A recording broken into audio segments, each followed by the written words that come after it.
ओम शांति नमस्कार। मो नाम है ब्रह्मा कुमार जयदेव।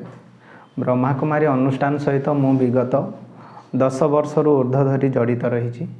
ब्रह्मा कुमारी अनुष्ठान विषय आजिकल लोक मानक भितर बहुत भल भावना रेस्पेक्ट रही। ब्रह्मा कुमारी अनुष्ठान विषय रे अनेक लोक अनेक तथ्य जानिया पाइले एवं बड़ बड़ विशिष्ट व्यक्ति माने मध्य आध्यात्मिक संस्था सहित जड़ित अच्छा।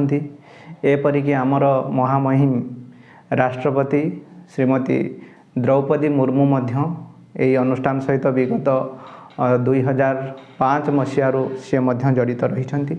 एठिकार विशेष आकर्षण या जे स्वयं परमपिता परमात्मा आम समस्तଙ୍କର आत्मिक पिता जहाँ को आमे अनेक समय धरी अनेक वर्ष धरी पूजा करी आसीछे, तांको खोजी आसीछे, तांको अंतररू डाकी आसीछे। दुख समय रे आम दुख हरण करिया पई, आमको शांति दवा पई, आमको सुख दवा पई, आम मनोकामना पूर्ण करिया पई आमे तांको डाकी आसीछे। पूजा करिछे, उपवास रहीछे, केते राति राति उजागर रही जागर जाळीछे।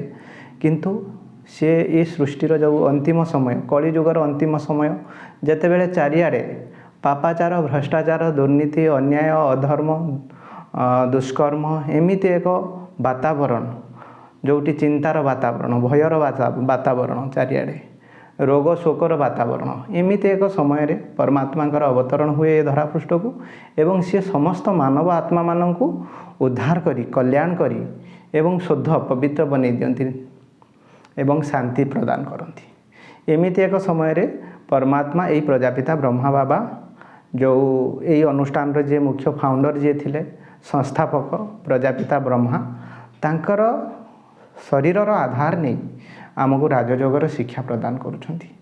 राजयोग कौन आमे निजको आत्मा निश्चय करिबा। आमे ये पांच तत्व जल अग्नि आकाश वायु आउ पृथ्वी ये पांच तत्व रे शरीर तैयारी। पांच तत्व शरीर ठारू आमे भिन्न एक चैतन्य शक्ति जहाँ को आमे आत्मा बोलिकी कहूचे एवं आत्मार ज्ञान आमे भगवती गीता रे स्पष्ट प्रांजल भाव रे जानीचे जहाँ कि कह जाउची नैनं छिंदंती शस्त्राणी नैनं दहति पावक ना चैनं क्लेदयंताप ना शोषयति मारुता। अर्थात आत्मा को अग्नि जलई पारुनी, शस्त्र छेद करि पारुनी, ताको पानी ओदा करि पारुनी कि वायु ताको सुखी पारुनी। तेणु आत्मा है अजर अमर अविनाशी। से जड़ वस्तु नुह, शरीर है जड़ वस्तु जहाँ विनाश हो जाए। अंतिम संस्कार देह त्याग कलापर अंतिम संस्कार करदेला से माटी मिसी जाऊँगी।